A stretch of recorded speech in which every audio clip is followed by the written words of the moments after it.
Good evening. Welcome to People's Academy. My name is Tommy Gardner. I'm with the News and Citizen, and this is the second of 3 debates that the News and Citizen and Stowe Reporter are hosting among House candidates from Lamoille County. Last night we held one in Stowe between the Stowe candidates, and tonight there's a doubleheader. Tonight's first debate is for the Lamoille-Washington House District, and the debate is between 4 candidates. 2 Republicans, well, there's a Republican / Libertarian, but I'll introduce everybody anyway.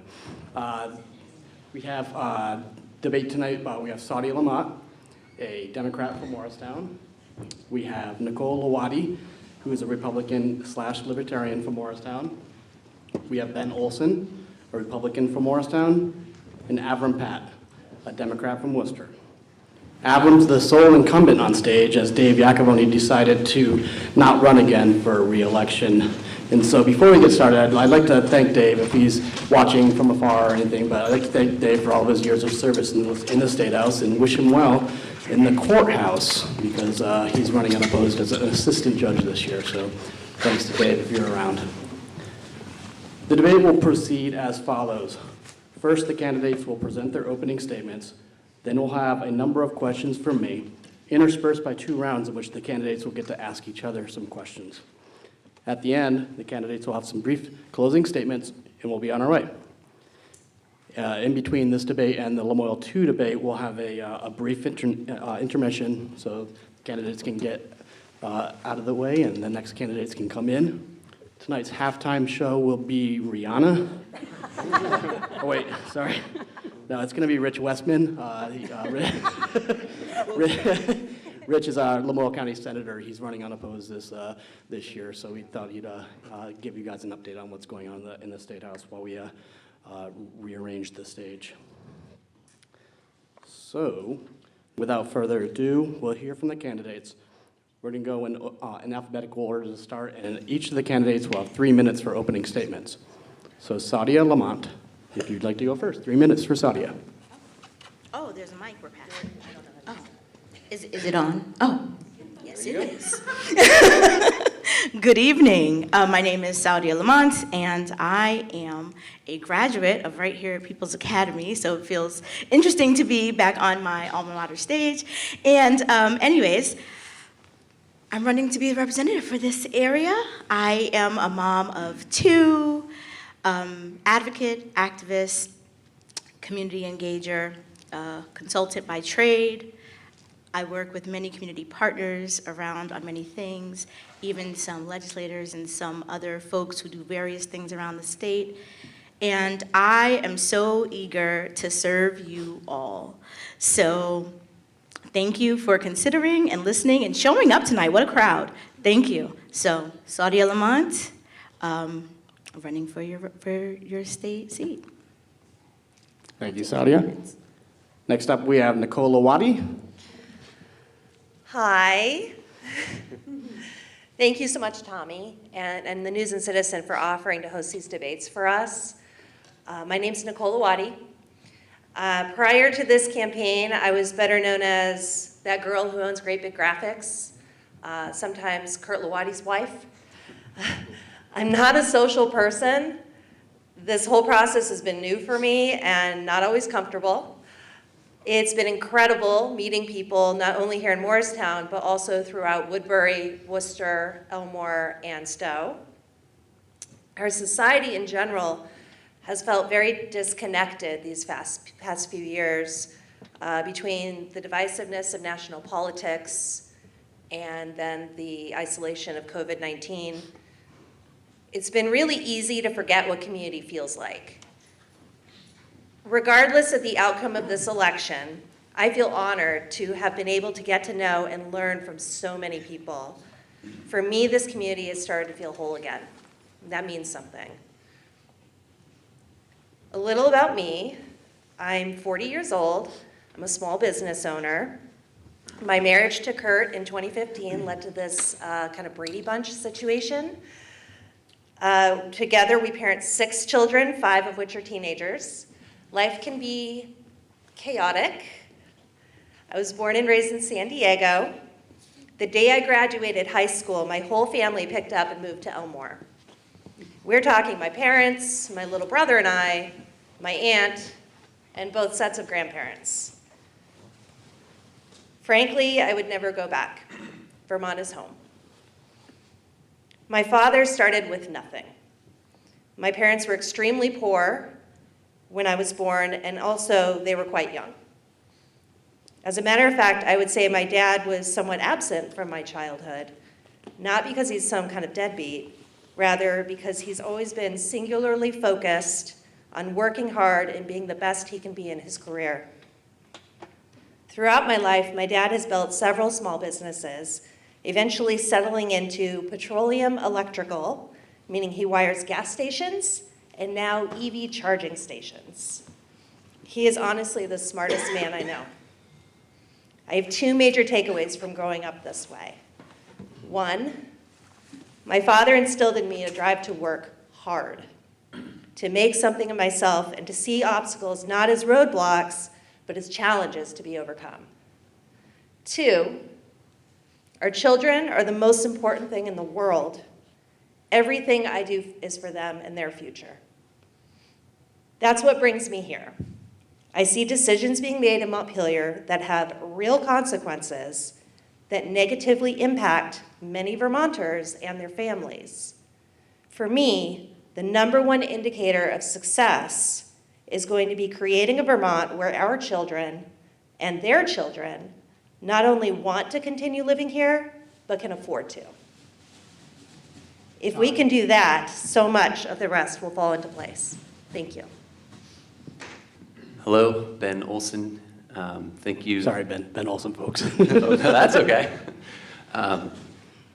Thank you, News and Citizen, for hosting us, and thank you to all the volunteers, donors, and supporters who have helped me get to this point. It is such a privilege to be here. Let me begin by sharing a little bit about myself and then why I chose to run. I am a lifelong Lamoille County resident. There's people here who probably know things about me that I don't know they know. I caught every fish in Lake Elmore, maybe twice. I've been married to my high school sweetheart for 16 years. We have 4 beautiful children together, and being a father is truly the biggest privilege of my life. I'm an entrepreneur. I see problems as hidden opportunities, and I thrive at searching for creative ideas and solutions. I like to think outside the box while sticking to very proven principles. Entrepreneurship has always been fascinating to me. That's why I pursued my MBA, and I love the idea that if you work smart, work hard, and serve others well, in America, the cream has to rise to the top. The American dream has pulled more people into a brighter future than any other system or government will ever hope to accomplish. After going all in on buying a shuttered business and taking a step in faith, we stretched our meager savings for months until it was all gone.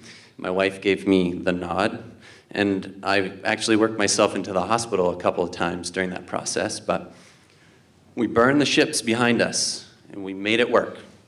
This experience helps me to appreciate the joys and the challenges Vermont businesses face to create economic growth that we need and paying Vermonters a good wage. Montpelier is not quite getting it right for us common Vermonters. For how hard Vermonters work, they should be much more prosperous. But the expanse of government, spending addictions, and tax increases hinder growth while catering to special interests and political groups. Okay, so follow me on this. We don't need new government programs to solve the problems of things being unaffordable. We need to take less so people have more, so therefore things won't be so unaffordable. Groceries, gas. We have to be realistic that these prices are determined globally. We need to take less so people have more. And we really don't need the gimmicks, the handouts. We recognize that in the long run, what makes us stronger, it makes us stronger, wiser, better, happier when we have to push for it. The government should have to live on a budget, just like we have to live on a budget. Nothing is free. We always pay for it under the guise of something else. I look at my kids and the future we're creating for them, and they are the reason why I'm here. I love my family, I love Vermont, our country, the opportunities. I'm here to preserve the ideals of life, liberty, and the pursuit of happiness. Thank you. Thank you, Ben. Next up, Avram. Good evening, and thank you, everybody, for coming, and everybody who is paying attention to this online. I'm Avram Patt. I have had the great privilege and honor of serving our communities as representative for 3 terms. I'm finishing my 3rd term now. I have served with Dave Iacovone as the other representative, and before that with Shap Smith. In the last 2 terms in the House, I served on the House Energy and Technology Committee dealing with energy issues, broadband, and other communications issues. And in my 1st term, I served on the House Committee on Healthcare. My background, for over 16 years, I was the CEO of an electric utility, running a business of great complexity. Served on the board of Washington Electric Co-op before that. I served in positions in state government for about 10 years before that, and before that I had a whole bunch of jobs, mostly driving vans, school buses, and things like that. I've been a resident of Vermont for 52 years, since I was 20. I was raised by parents who believed that part of our job, in whatever way and whatever position we find ourselves in, is to try to make the world a better and a more beautiful place.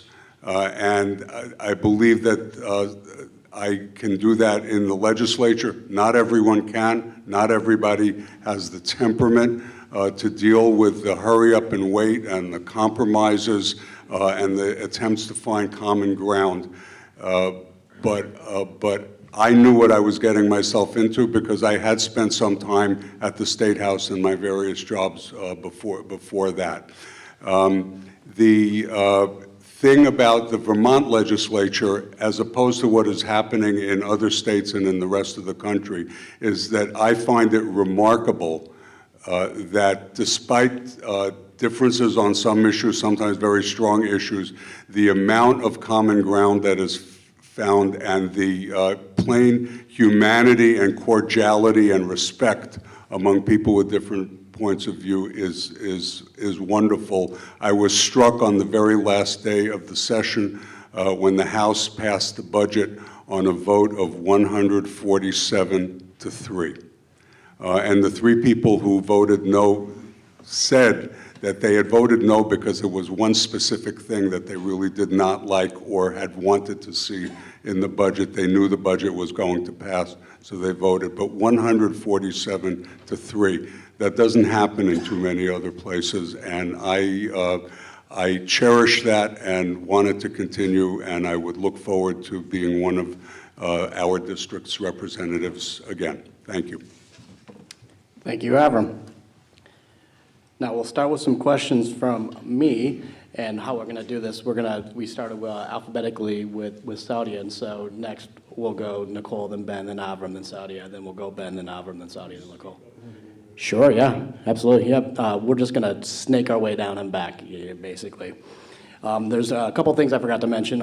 Sitting in the front row is Greg, our publisher, and tonight he's wearing the hat of timekeeper. The questions are, we're going to limit it to 2 minutes per answer per candidate. You don't have to use all 2 minutes, but Greg will tell you if you've got about 30 seconds left or so, and then I'll tell you when you're done. So we'll start off with some light stretching. What's the single most important piece of legislation you'd like to tackle if elected? We'll start with Nichole. 2 minutes. I'm sorry, say it again. What's the single most important piece of legislation you'd like to tackle if you're elected? My biggest concern, having spoken with people all over this district, is the lack of affordable housing. I would look for something, any opportunities to improve that situation. I know that there's been discussion about ways to create more apartment buildings, multi-tenant units. There's been a lot of talk about getting rid of the Airbnbs. Personally, I think that the reason why so many of our long-term landlords have moved to Airbnbs is because the landlord-tenant laws are so heavily skewed toward the tenants that it doesn't pay to be a landlord anymore. And so I would be interested in looking at those laws and trying to find a way to make it more fair for both parties. I believe that naturally we would find more people tending toward the long-term rentals at that point because it is a lot easier. Thank you, Nichole. Ben, do you need the question repeated? Please, that'd be great. Okay, so what is the single most important piece of legislation you'd like to tackle if you're elected? So I don't have a single most important. The concept that I'm most concerned about is affordability and understanding that I will be appointed to a committee and do not have very much control over those things. What I'm really concerned about is Vermont's affordability. I'm concerned with how people are going to afford to heat their homes this winter. I was buying a bottle of wine at the Maple Fields here, and a guy put $6 on the pump. I'm thankful that I'm blessed to not have to be in that situation, but I know many people are, and I'm concerned about how we have so much government that we create programs to solve problems of affordability when what we need to do is to give more money back to the people so that so that they can afford things. And so we spiral around these things, but the truth is we need less. There is no substitute for free markets or capitalism. And in just 100 years after signing the Declaration of Independence, our country went from 13 backwoods colonies to the greatest economy in the world, and we've never lost that. And so I think that we need to harness that for people, have government encourage that, put incentives out there, and did you say time? Oh, sorry. And have there be incentives. 30 seconds. 20 seconds. Have there be incentives to help people. You know, as a business owner, it's not easy. And so I find it a great honor to employ people, and I want to be able to continue to grow so that I can give more people good wages and create growth and opportunity. Thank you, Ben. Next up, Avram. Do you need the question repeated, Avram? No, single most important piece of legislation. I do agree, actually, that it's usually hard to say there's one bill that because what we do is wrapped up in many different bills. But I'll mention two things. First, I agree with what Saudia said, that housing in all respects is at a truly critical stage right now. It's not just rental housing, but the price of housing for people who are looking to buy. It affects people who get hired and want to come to Vermont, and there have been news stories about this, and find that they can't find housing that they can afford, and they give that up. So I agree with that. The issue and the bills that I have ended up working on because of the committee assignment I had has to do with environment and energy and climate change. And I would hope that we could pass a bill, something like the bill that almost passed this year around the clean heat standard. We've done this with regulated utilities, and that bill was designed to help Vermonters, homeowners, small businesses, energy users, as well as companies in the energy business to transition step by step away from using greenhouse gas producing energy to the greatest extent possible, and to use the technologies that are now available. So I would hope that the legislature will revisit that. If I end up being on the same committee, and I don't know that yet, I would expect I would be working on that. Thank you, Avram. You can pass the mic down to Saudia. And Justin, I believe, Avram, it was Nichole that had mentioned about affordable housing, but Saudia, you got the question now. What is the single most important piece of legislation you'd like to tackle if elected? So, gonna echo, it's really challenging to pick one thing. And as many people know, I sit at a lot of tables currently, and I work on a lot of issues with folks from everything from housing to education to childcare, recovery, all of the things, because there's so much intersectionality in all of the issues. However, I would like to say a housing first model is important, and so I don't want to say that's the most important. Nothing is more important than the other. All of the issues are important. I don't really have a say over which bills come off the wall and that we'll be working on at the time. However, and like Avram said, you don't get to choose which committee you're on. Or Ben said that, sorry. And but yeah, I'm committed to continuing to work on our housing issue as I have been, and our education issue as I have been, as well as our healthcare issue as I have been. Thank you. Thank you, Saudia. And Ben will start the answers on the next question. Ben, according to the state auditor's office, the legislature distributed $2.25 billion with a B of federal money during the pandemic. Without that level of federal funding going forward, how will you prioritize spending on social services without burdening taxpayers or shifting costs to local governments? Do you mind reading that one more time? Sure. According to the state auditor's office, the legislature distributed $2.25 billion of federal money during the pandemic. Without that level of federal funding going forward, how will you prioritize spending on social services without burdening taxpayers or shifting costs to local governments? Okay. So that's a really big question. And I don't have a silver bullet answer to that. I will say a couple things. In my line of work, I have come into, I've intersected with people and gotten into conversations about people who have shared with me how they had this great year because of all of this money. And I said, I think that's very interesting. How did that, I'd like to learn how that works. And I've had many people tell me how, somebody who sells and designs office furniture, we had a great year because of all the COVID money.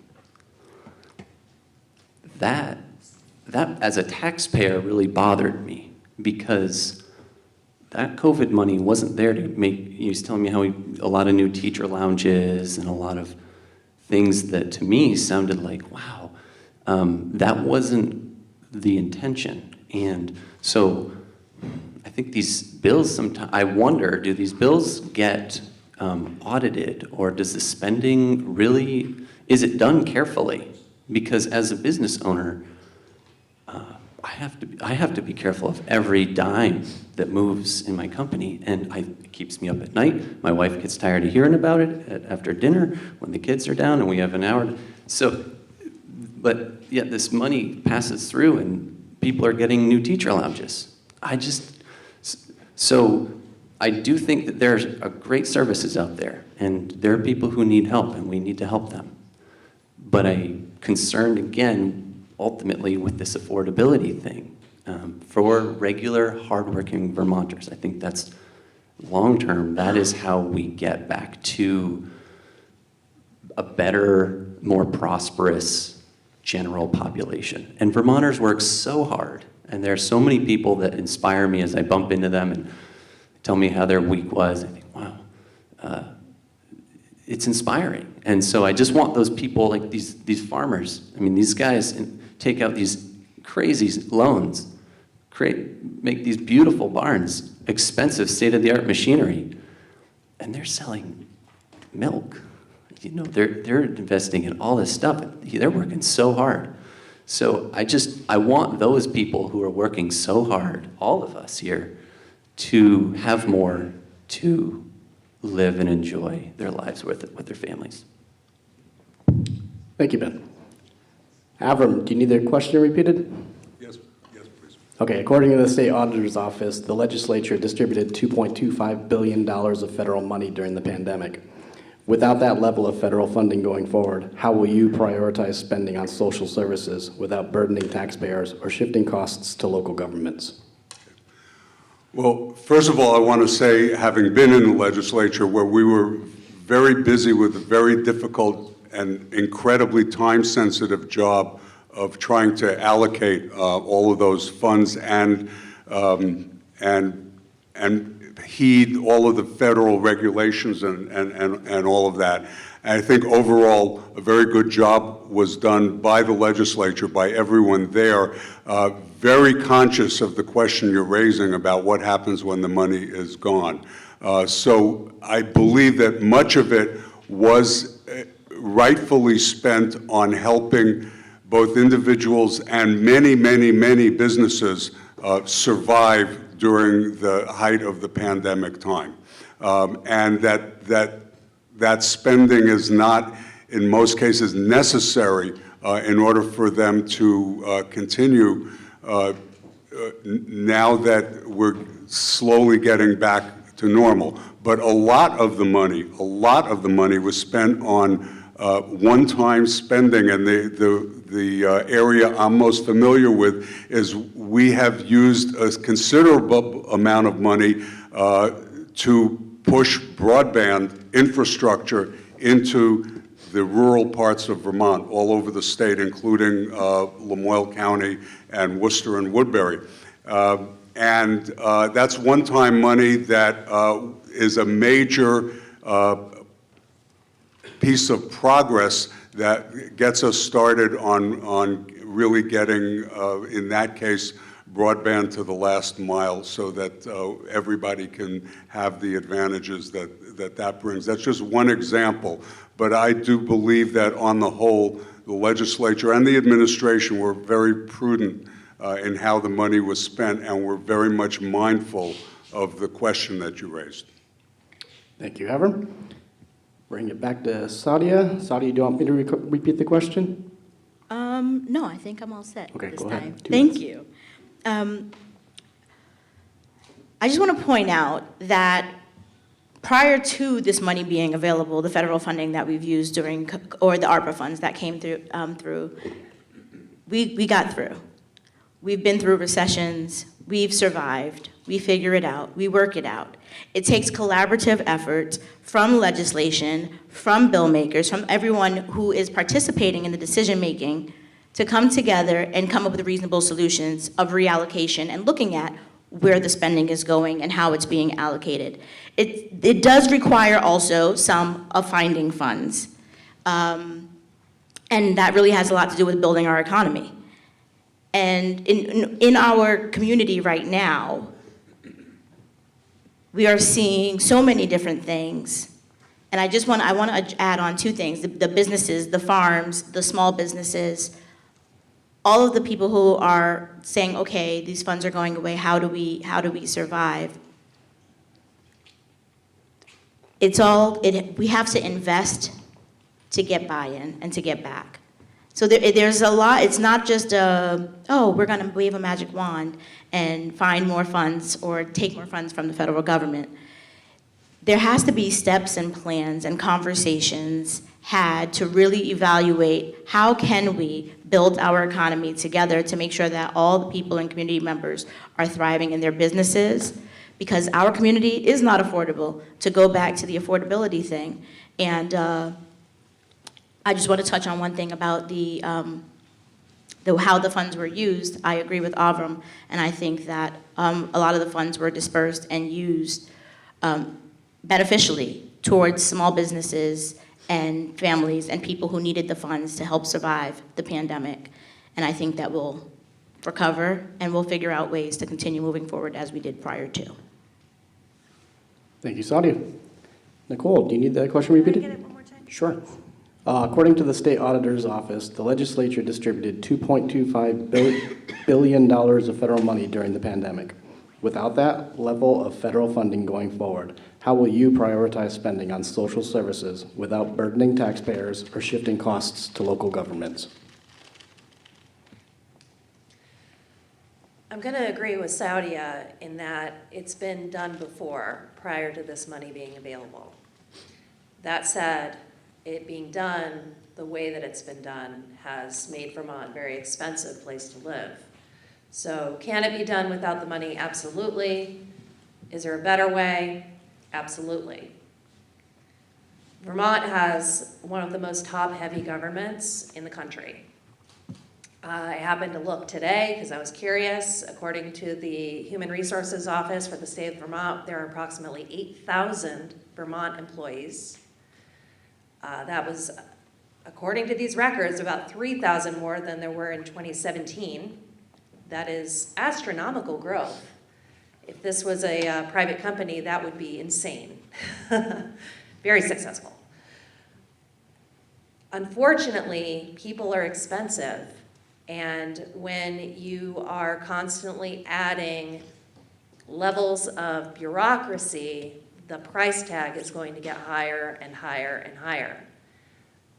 Obviously, there are necessary positions, there are necessary divisions in our government, but I feel confident that there are also some extra positions, extra divisions that might be repetitious, not totally necessary, and definitely expensive. I have done a lot of work with the state government through my business. I've had several state contracts doing marketing work. I can tell you firsthand that it is not always the best price that they're looking for. It's not always the most longevity in their product. Oftentimes, they just need something quick. They don't want to hear my recommendations. Just fill the order, take the money, move on. If I was a less ethical person, I wouldn't have even mentioned that. So to answer the question, I do think it's possible. I think that these COVID funds have been quite the windfall, and that by depending on that money, we have been frivolous, and that going forward, we need to take a hard look at where we're spending and straighten it out, because our taxpayers can't take any more. Thank you, Nichole. Okay, enough of me. This is a chance for the candidates to ask each other some questions. Each candidate is going to have the opportunity to ask one of their opponents a question, and that opponent will have 2 minutes to answer that question. And it looks like Avram is up first. So Avram, choose your victim. Your opponent, I mean.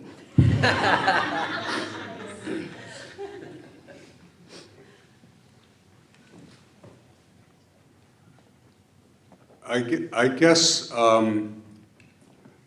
would ask. I guess I would ask this of both Ben and Nichole, but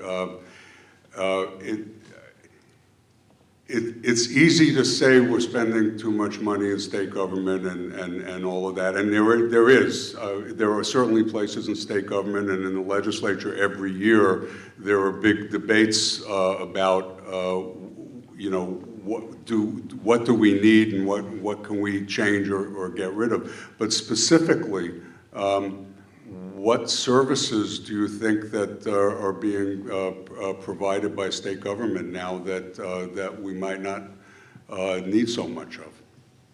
All right, I'm going to have you choose one of the two to address that too. We only have 2 minutes per answer, so who would you like to address that question to? Who would you like to address the question to? I guess to Nichole. Okay, Nichole, 2 minutes. I appreciate you choosing me. I'm not going to point at services. When you say services, in my mind that means economic assistance, helping people that need help. And in my mind, that's not expendable. These are people that need help. I specifically would like to look at redundancies in employment. I specifically would like to look at ways that the government might be interacting with the public that isn't necessary. And I don't know what that looks like because I haven't been in it. But I do know that the Vermont government is highly regulating of the Vermont community. Vermont businesses are one of the most regulated business communities in our country. There's people overseeing that. I'd like to look at that. That's all I'm saying. And that's not a program that is directly benefiting anyone. So that's the kind of stuff I would like to look at. Okay, thank you, Nichole. Saudia, you get to pose a question to one of your opponents. Well, let me see.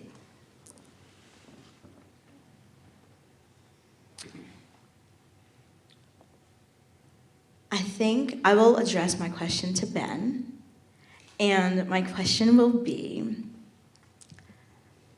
how do you foresee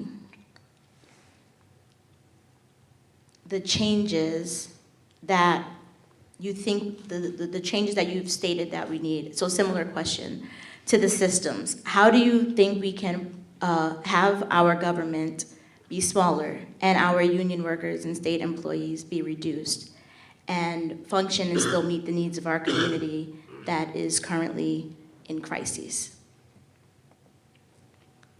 Ben, go ahead. So how do I think that I would approach reducing those things? With the reduction of the government, removing the government things that you would like to Okay. reduce, Yeah. how would we still address the crises that our community is facing? Okay, thank you. I think that over time, I'm new, I've not been in before, so I have a lot of learning to do, and I admit the greenness there. I would go in listening. I would listen a lot. And I think that over time, by looking at this just through a slightly different lens of, I want people to be prosperous. I want human flourishing to the maximum degree possible. I just think that the lens we're looking at it through is the state. It's not the state can play a very valuable role in helping create that, but it's not by creating programs and being the one to keep all the plates spinning necessarily. It's how can we leverage the strength of small businesses that make up the backbone, and over time, I think by doing that, in little places wherever we can, I think over time what we're going to wind up with is 10 years from now, putting a little more money and a little more money and a little more money in people's pockets. When business is good for me, that means I can hire somebody to wash my windows. Just picking an example. So when I'm more prosperous, that means I get to invest in somebody else. And so that money I don't look at it as something that's mine. I look at it as something that I get to use to invest in somebody I believe in and see value in. And so I just think if we looked at it through there isn't any single thing I would do. I just think that if we could harness the power and the efficiency. Again, use me as an example. I think about how to protect my business and give more to my employees and keep them happy all the time. I wake up in the middle of the night and I write notes down, and I get out of the shower and I jot notes down. And it's a constant thing. So if the state could leverage me and people like me who are working, just our brains can't shut off on it, well then over time, I'm going to be able to give more to those people around me and help other people flourish. Thank you, Ben. I'm also a proponent of the invention of shower-proof notepads. So, Tell me where you get those after. work on it. Nichole, your chance right now to ask a question to one of your opponents. Avram, the number one issue on voters' minds is the economy. You've been in office 3 of the past 4 terms. For Vermonters, financial survival has only gotten harder during that time. What fiscal policy changes will you support to improve the Lamoille-Washington citizens' lives if you are elected this year?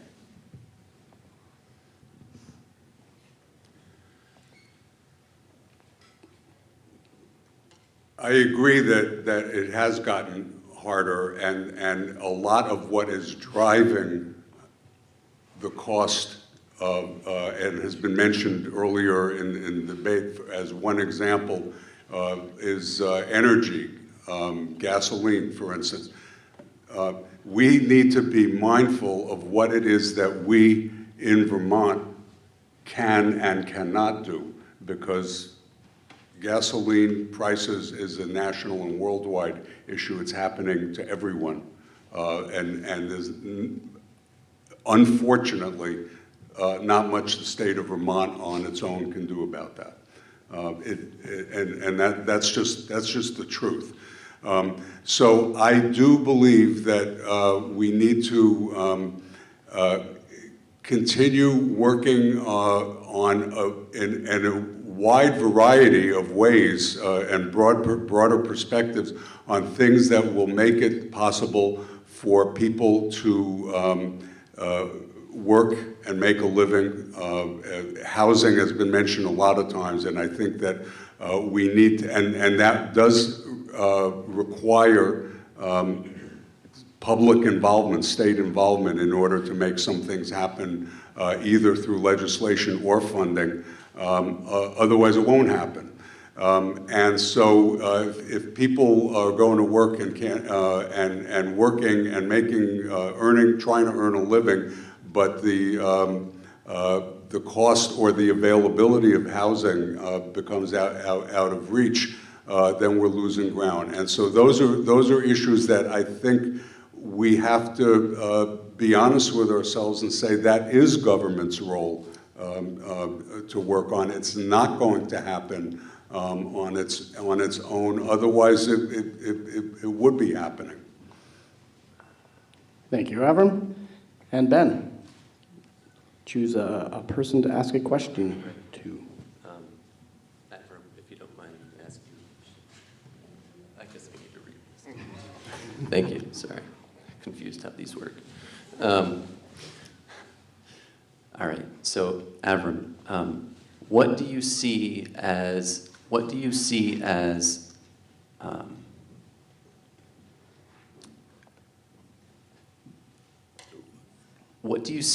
the state's role and interest in the relationship between parents and children? And what do you think about people who are concerned about government and school decisions not supporting that critical relationship between parents and children?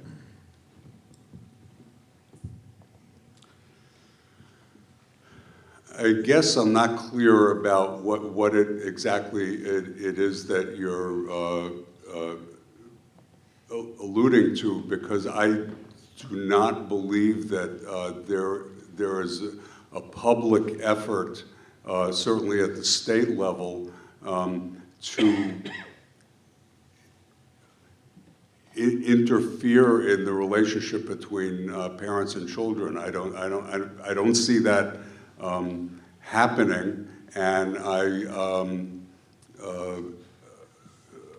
a little bit baffled by the question, because I think it's the government's role, to the extent it can, as we've been talking about, to make things economically better, to have healthier families from that regard, and to make sure that our education system is strong and provide both education and services that children need, but I'm not sure that is the government getting into the family itself. So I'm not. I guess that's my answer. Thank you, Avram. All right, my turn. And this question will start the answers back at the top of the table with Saudia. Saudia, Vermonters are poised to vote on a constitutional amendment that protects the right to reproductive autonomy. With the Supreme Court overturning Roe v. Wade earlier this year, the right to have an abortion is left up to the states. Should Vermont pass laws establishing the state as a safe harbor for anyone traveling here from a state that outlaws abortion?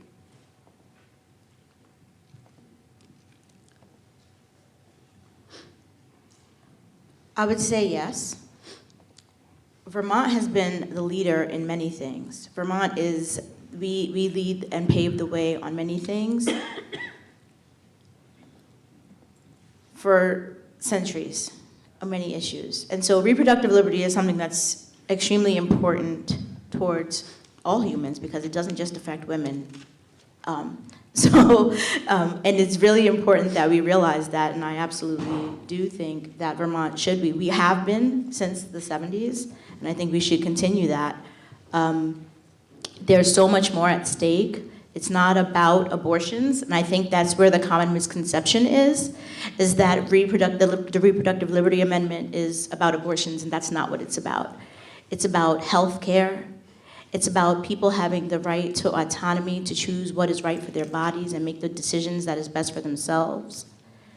When we think about the things that we are doing, and we think about the impacts that they have, and the people who don't choose, and there are people who become pregnant not by choice, by force. And it is gruesome. I know many people who have experienced it. People should have the right to choose what they do with their bodies, and I think that Vermont, in leading and paving the way as we have been for so many years, should continue to serve as a safe harbor for any of those who seek asylum and safety and care in our community. Thank you, Saudia. Nichole, do you need the question repeated? Please. Okay. Vermonters are poised to vote on a constitutional amendment that protects the right to reproductive autonomy. With the Supreme Court overturning Roe v. Wade, the right to have an abortion is left up to the states. Should Vermont pass laws establishing the state as a safe harbor for anyone traveling here from a state that outlaws abortion? So regardless of Act 22 that's currently on the ballot, Vermont is, and from 1972 has been, a state that allows unrestricted abortion. It's been legal here for 50 years. Given that, I'm fairly certain that in the same way a person could be traveling to Stowe for a winter vacation and get a cold and want to go to the local hospital and get taken care of, a person who comes here can go and get an abortion. I don't see a purpose in wasting anyone's time, putting a bill on the table to say that explicitly. It's already an option. I think a lot of the problems that Vermont government seems to have is this redundancy where we feel the need to spell everything out when it isn't really necessary. If somebody wants to get an abortion and they're in a state, I can't, was it Kentucky? One of the states that recently outlawed it, and they want to come here and get an abortion, have at it. I just don't understand why we need to explicitly advertise that. Thank you, Nichole. Ben, the same question. Do you need it repeated? If you don't mind. Okay. Vermonters are poised to vote on a constitutional amendment that protects the right to reproductive autonomy. With the Supreme Court overturning Roe v. Wade, the right to have an abortion is left up to the states. Should Vermont pass laws establishing the state as a safe harbor for anyone traveling here from a state that outlaws abortion? So there's kind of a couple of questions in that question. The issue of the proposed amendment to the Constitution covers much more than just that. I think that of roughly 90% of Americans, whether pro-life or pro-choice, oppose unregulated rights to abortions through all 9 months, especially in the late term, which is not spelled out. It's left very vague and ambiguous and open-ended. And I think that's where a lot of people are concerned, is that it is nebulous. It's open-term interpretation, special money and interest groups. This is the most radical pro-abortion bill in the country. And we already have rights to abortion. It doesn't belong in our Constitution. And I think people have been not told the whole picture of what this is going to do. I think there is a lot of push behind it. This positions Vermont as almost a destination could be for late-term abortions. What is that going to mean for providers who feel it goes against their conscience? There's so much open-ended in this. When we already have access to it, I don't see a need. Thank you, Ben. And Avram.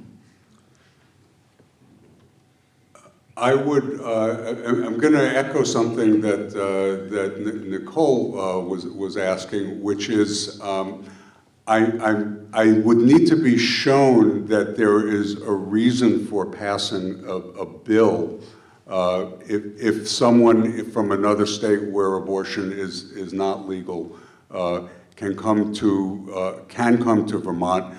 I'm not sure what I would need to be shown or explain exactly why a bill is needed. When my initial reaction is there's nothing that would be stopping them from coming to Vermont and having that service. As a matter of fact, specifically around healthcare, a significant number of people in the neighboring parts of upstate New York come to Burlington primarily for the healthcare services. That's their primary area where they receive health services, and I'm not sure what legislation would be needed. If that was explained to me, maybe something is needed, but I'm not seeing it at this point. Okay, thank you, Avram. We'll start with Nichole for the next question. And this one has come up a couple times. You all have, I think, almost every single one of you, I think, has mentioned it. But the state's in the middle of a housing crisis. And analysts are saying that there hasn't been enough new houses that have been built to keep pace. Morristown, in particular, is in the midst of a historic building boom. Yet for all the new development, there's very, very few developers dedicated solely to affordable housing. What can be done in the legislature to facilitate the development of more housing across the state, both affordable and at fair market? Nichole. So I'm gonna approach this in a two-pronged way. I believe that Act 250 is holding back a lot of housing development. Act 250 had a purpose, and Vermont has outgrown that purpose, and the incredibly restrictive rules that must be followed for any kind of development make it so that a lot of folks don't even try. If we reformed Act 250, I would love to see more single-family homes. I don't think there's anything wrong with a parcel of land, maybe a couple acres, and a single-family home. Certainly, apartments have a purpose.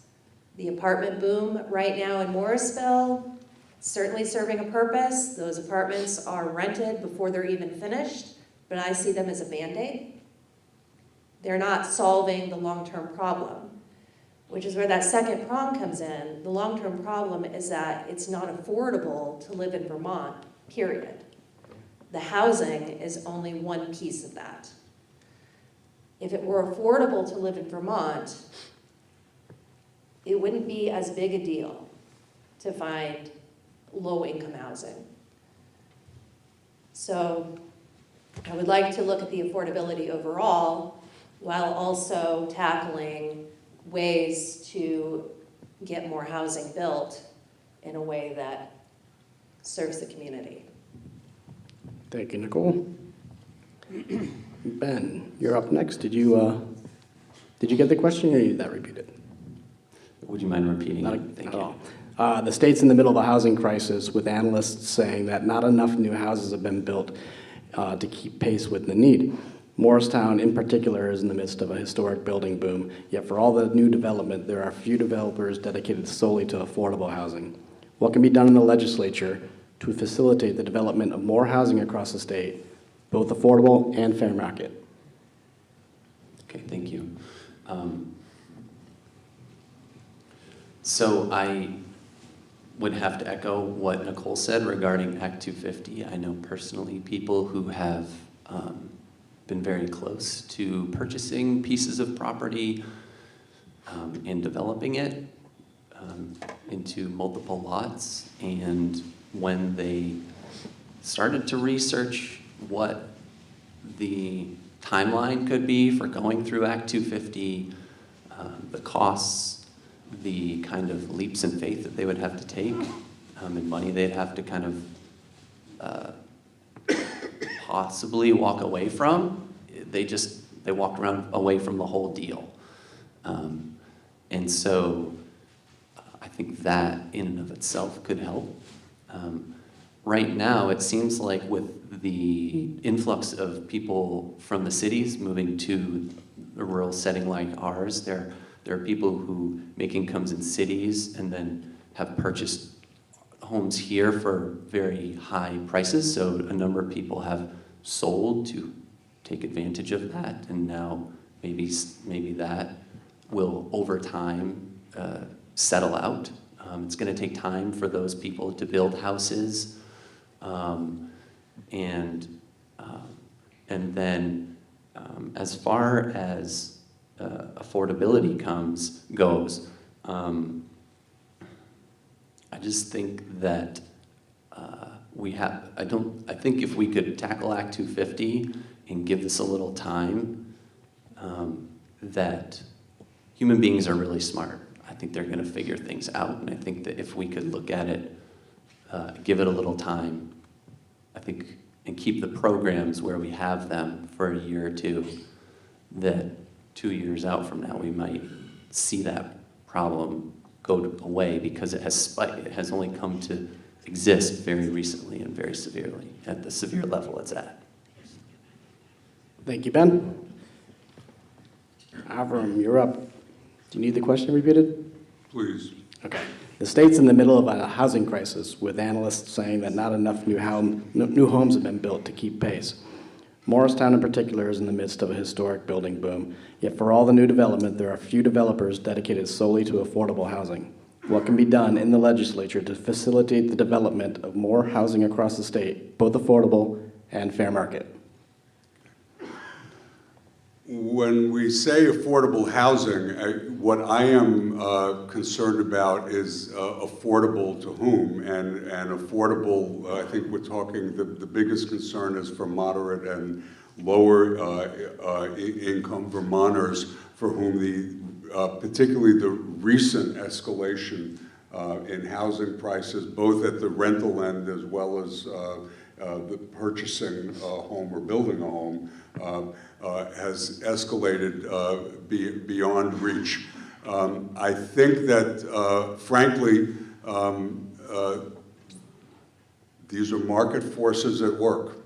During COVID, I mean, I have friends who needed to buy a house, and were outbid every single time immediately. The people would bid something above the asking price and would find that people were immediately bidding way, way more than that. So people are being priced out, and in terms of lower and moderate income people, financial assistance and favorable financing is, of course, something we should continue to be doing. The work of the Vermont Housing Conservation Board, which was founded, housing and conservation, to deal with the tension that is always going to exist between housing and environmental regulation. It was named for that. So the public programs, I think, are important. Ultimately, in the current environment, it's very much at play in this area, we are going to have to come to grips and do something, and it's a very, very difficult and complicated question, but about the short-term rental market and the effect that that is having on everyone, where people, just reading in the news recently, long-term tenants who've been given notice because the house that they have an apartment in has been sold, and I'm pretty sure what's going to happen with those units. So that's, again, a difficult balancing between trying to, with people who have an individual unit by their house that they rent out, and how much we're going to control that, versus people who are buying up property and converting it for speculative purposes. It's a difficult question, but we have to, it's having a huge, huge impact on housing now. Thank you, Avram. Pass the mic on down to Saudia, please. Saudia, have you heard the question enough? Do you need me to say it another time? I think I got this one. Okay. A lot of words there, sorry. I know, that's why I was writing this time. I got it. Well, so first of all, I just want to say that this housing crisis is nothing that we can address in a biennium. So it's nothing that's going to even happen that we're going to see solved in our term, just to begin with and be clear. There's so much at stake when we talk about housing, and I know there needs to be some regulations around the short-term housing, and we need to be cognizant that that is how some people pay their taxes and provide for themselves. That is their source of income. So everything is with balance. Affordable housing and developers. I'm going to echo Avram's question. What is affordable housing and affordable to whom? Because a lot of the affordable housing that is in our community is, in fact, not affordable. As I've been knocking on doors, I've been hearing lots of stories from people who are moving out of state because they cannot afford to pay $900 for a studio apartment. Or a person who moved to our community and purchased a home here, however, commutes out of town to work, still in Vermont, but just to another county, because this is where they could afford to buy the home. There's so many layers, and I attended last night the DRB meeting here in town, and I want to say that I was really impressed with the conversation and the process as it took place in our local government system. This is not something that we can just say, oh, build more houses. We're looking at density issues, we're looking at septic system issues, we're looking at climate change. What are the impacts on our environment? We're talking about sprawl, and that's Act 250. Now, I'm not saying throw it away, okay? It serves a purpose. Act 250 was created to protect our land and make sure that we are respecting those conservation laws. And it can also be modernized to meet the needs of our current community. So I'm going to echo what we've heard so far, and that yes, we need to modernize Act 250, not throw it away, not disregard everything. However, we need to reevaluate what the requirements are, where we're building, how we're building, who we are planning to serve, and it comes back to building our economy, because the people who live here cannot afford to live here. And that in itself is a problem. And when we're building mass buildings, who does that help economically? Who owns the buildings? When we're talking about building our economy, we need to bring things here that help all of our community members thrive, including housing. Thank you. Thank you, Saudia. Ben, you're the next one to answer this question first. Let's Grow Kids, the organization Let's Grow Kids. I'm not just saying Let's Grow Kids. That organization calculates that more than 2/3 of Vermont families with two parents see both parents working. And at the same time, childcare and early education remains out of reach, both because of the cost and the lack of availability. What can be done to solve this problem? This, I think, is a very big topic. Let's Grow Kids, just to be clear, wants to create a comprehensive child care system for Vermont. Everybody in here knows why do we have a shortage of providers?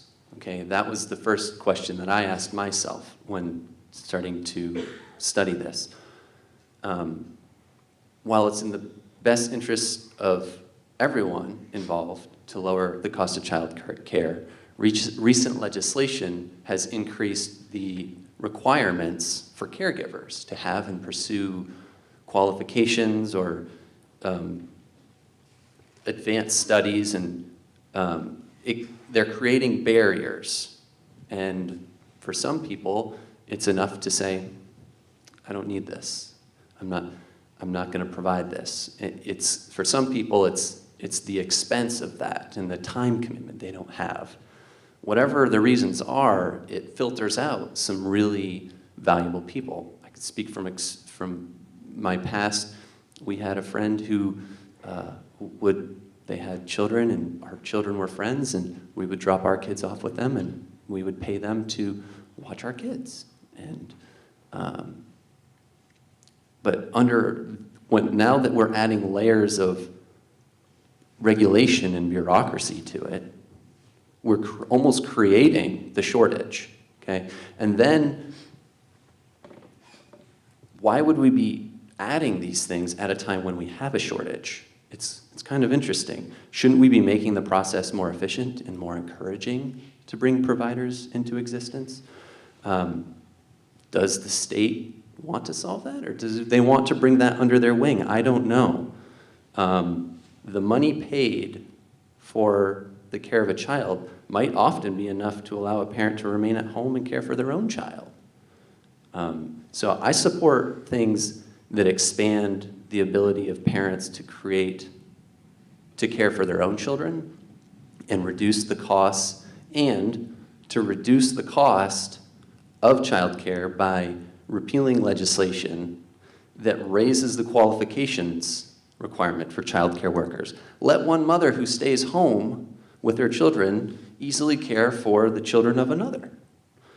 We've made it too difficult, and I think that if we could get some of this legislation and bureaucracy out of the equation, then the problem, part of it, would help solve itself. Do I have any more time? Right under the good. Thank you, Ben. Cut myself off. Avram, do you need the question repeated, Avram? Let's have it again, yeah. Okay. Thank So, you. Let's Grow Kids calculates that more than 2/3 of Vermont families with two parents see both parents working. At the same time, childcare and early education remains out of reach, both because of cost and lack of availability. What can be done to solve this problem? Okay. I think that the regulatory issues do need to be looked at, but by and large, that is not preventing an individual person from providing child care for a neighbor or a family member. We're talking primarily about the next level or two levels up in terms of licensed child care centers, and whether some of that has gone too far. I'm open to looking at that, but the fact is, if you have a child care center with 20 or 30 children there, you want some degree of assurance about quality, about not just who's working there, but the physical and health and sanitary conditions and everything else.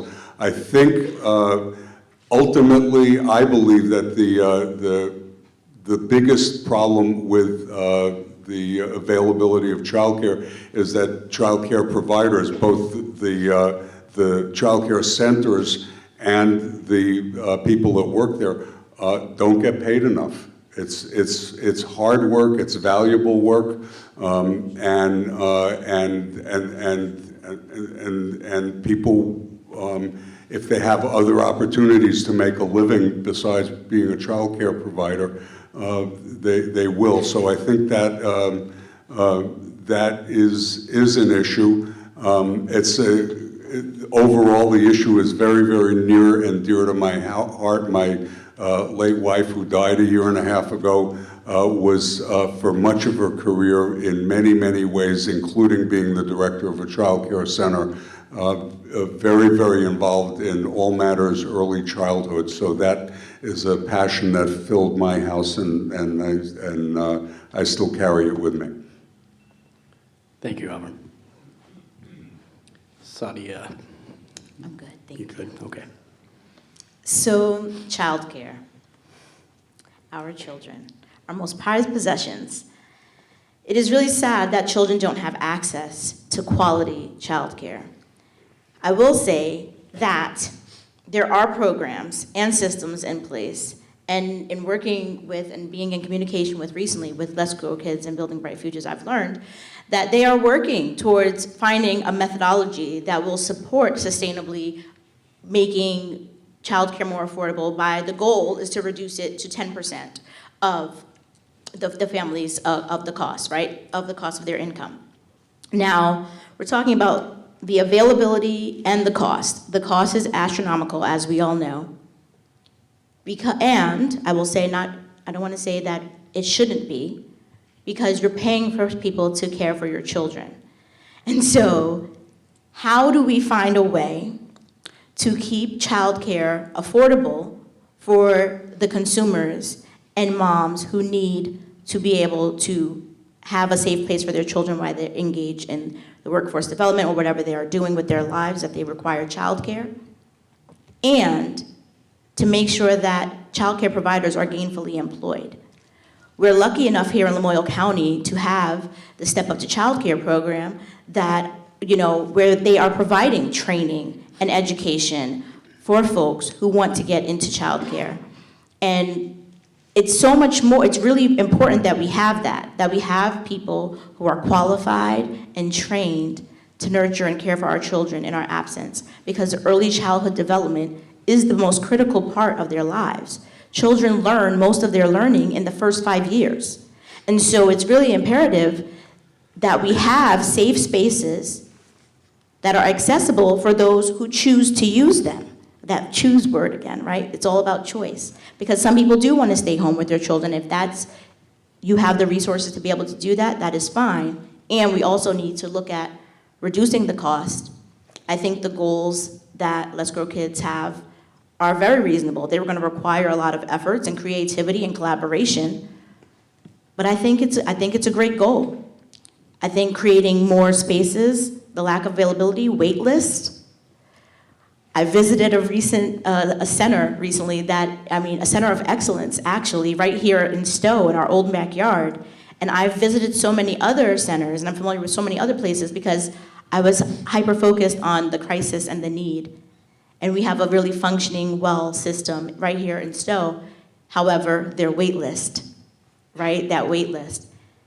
There's creative options there as well, though, because she's willing to work and share her model, which is a really great model with other care facilities. So how do we cultivate a norm in our community and get people to believe that childcare is essential, and encourage them to want to be childcare providers, provide them the training and access, provide the funding, have the centers so that we can fill the spaces. It's all about sort of like developing housing, right? We have to create these things because they kind of don't exist. And I will say, in part, too, a lot of home childcare facilities closing because of the regulations. And I do know that firsthand as well. So I will agree with, there's a lot to establish there, and we need to look at all of those things, and people are looking at it, and I think we need to continue. Thank you. Thank you, Saudia. Nichole? I don't need you to. Okay. There's a lot to say here. I'm so glad that Saudia acknowledged that the home care settings have virtually disappeared, and that is largely driven by the fact that regulation made it too difficult. I had this whole story I was going to tell, and I only had like 3 minutes or 2 minutes, so we'll go quick. I'm not that old, but 20 years ago, when I had little kids and I was looking for somewhere to put them, I ended up finding this licensed in-home childcare. It was an older woman, and she was essentially a grandma for hire, and she was amazing. And I kept my kids there until preschool. That doesn't exist anymore. And studies have shown that up until the preschool age, that is really all the kid needs, is somebody who engages with them, plays with them, interacts with them, that's what grows those little guys' brains and prepares them for that next step, which is the pre-K years. It makes no sense to me that these providers be required to attend classes, have degrees, have special regulations, fill out mountains of paperwork to be able to do this job. That is the reason why they're not doing it anymore. That is the reason why what does still exist, which are primarily centers at this point, are so expensive. If we look at that and say, okay, you know what, we tried this, it didn't work, let's just dial it back, give it another go, get back to where we were, it would solve the problem. Thank you, Nichole. All right, I want to take a temperature of the room right now. We have about 15 minutes left in the debate. I've got a question left, and the candidates have the opportunity to ask each other another round of questions. And I'm just wondering if there are audience members who'd like to ask questions. Yeah, I guess I see Ed there. I see a few. So I'm gonna not ask my question now, and I'll open the floor up.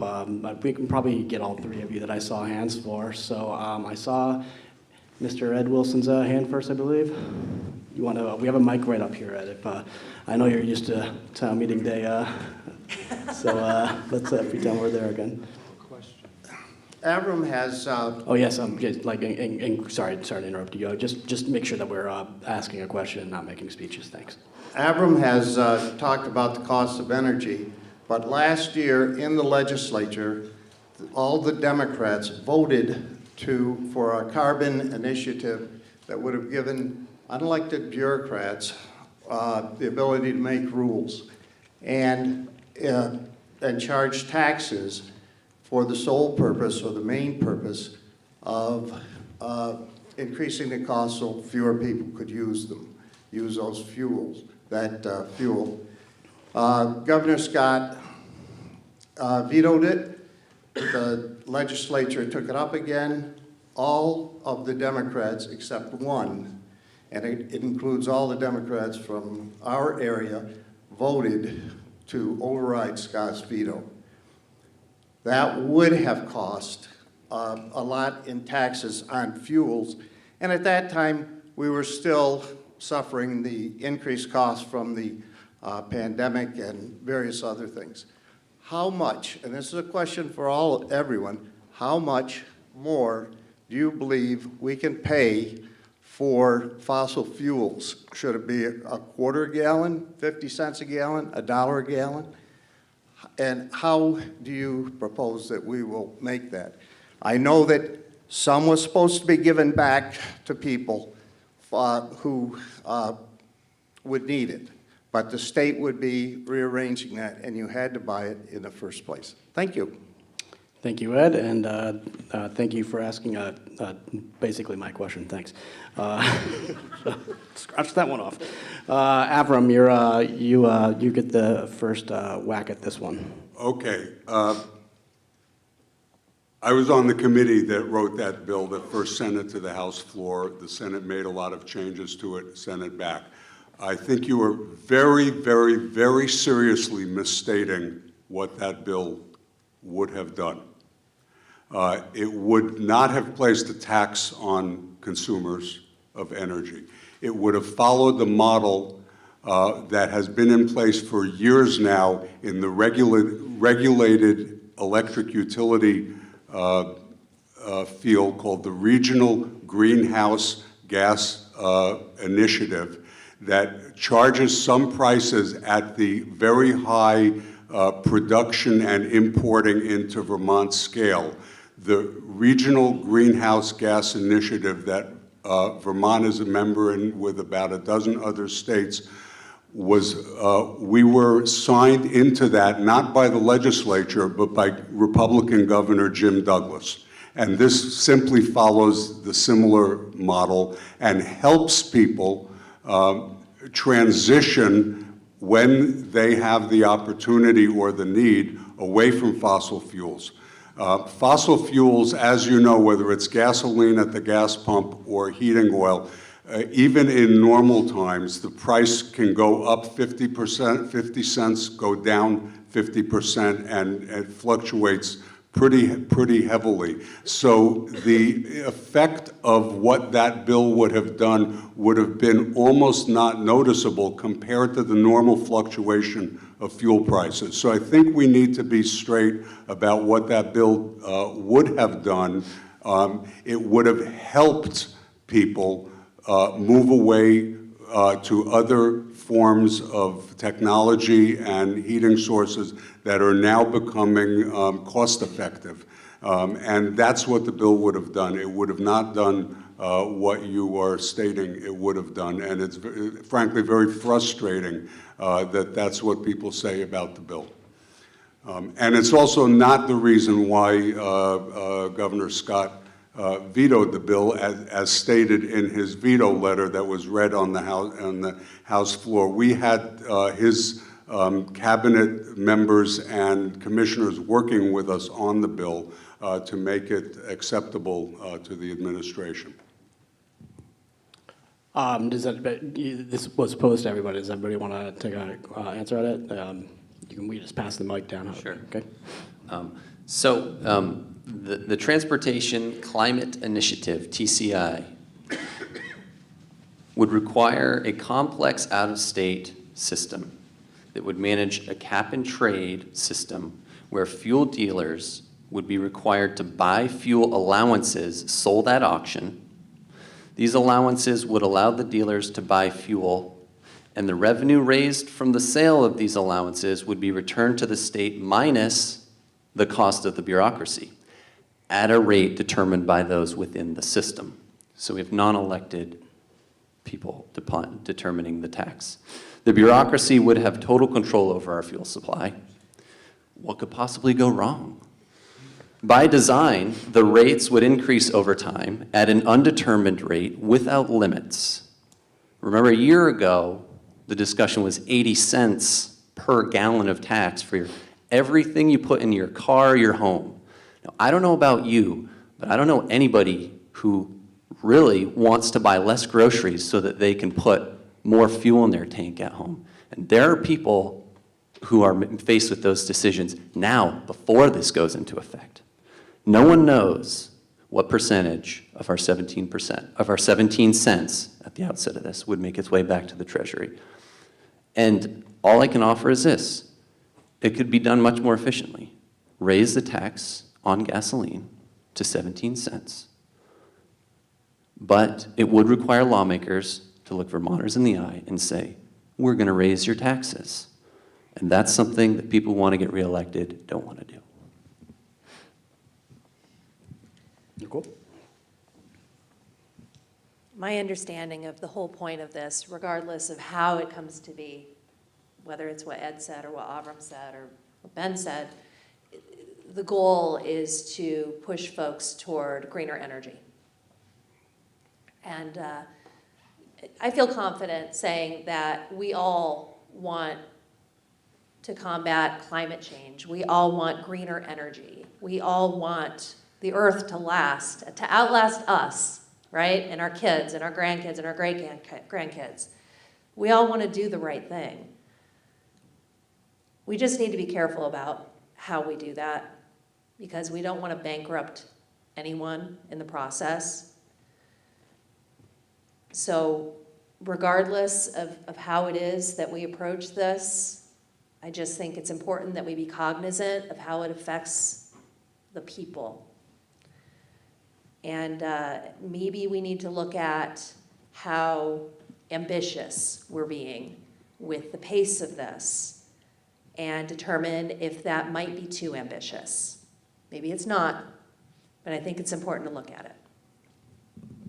Thanks, Nichole. Saudia?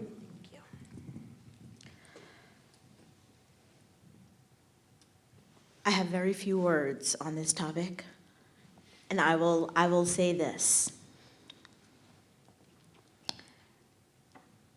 Having clean, efficient, functioning ways to exist are important. Saving our planet is important because guess what? The earth is going to rectify itself when we're long gone.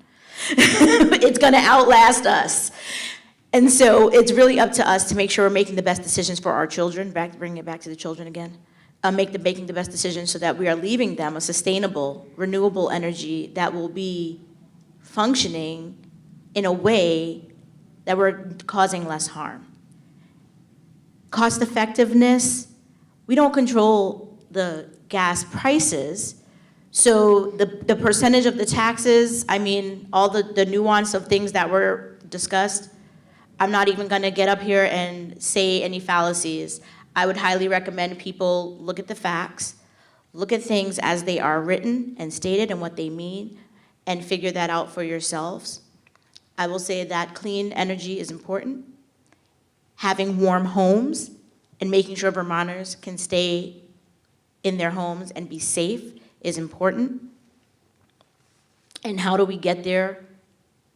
I don't know where we stand, so I'm not going to speak to any of the things that were said outside of those two things. Thank you. Thank you, Saudia. I saw Julia's hand up.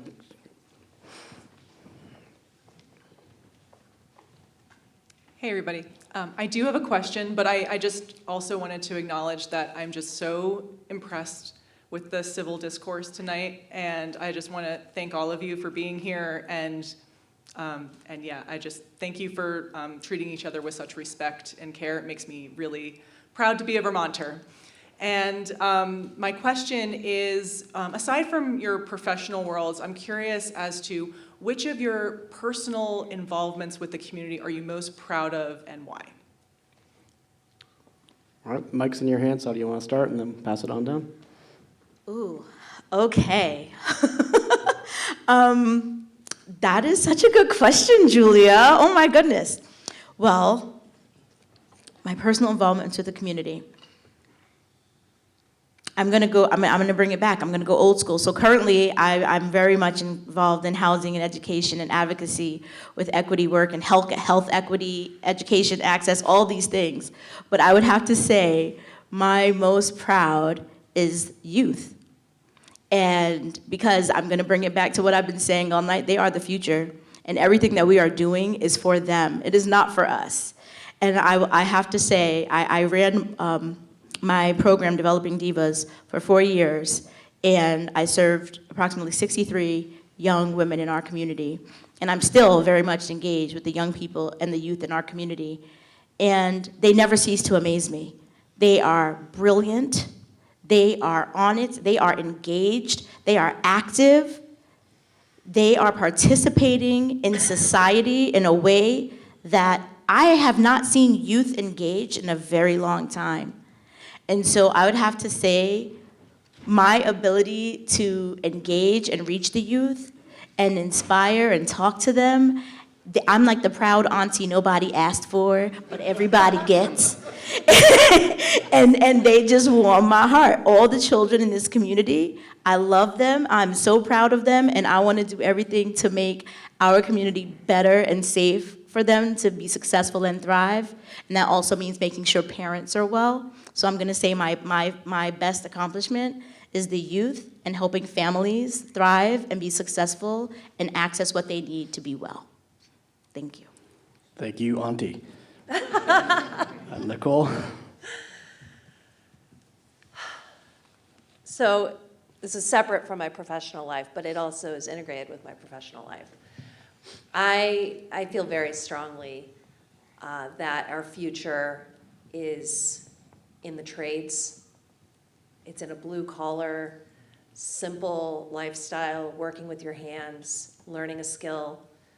And so with that in mind, and 6 teenagers at home, I naturally gravitate toward working with teen and preteen children and showing them what it is to work with your hands, run a business, learn a skill.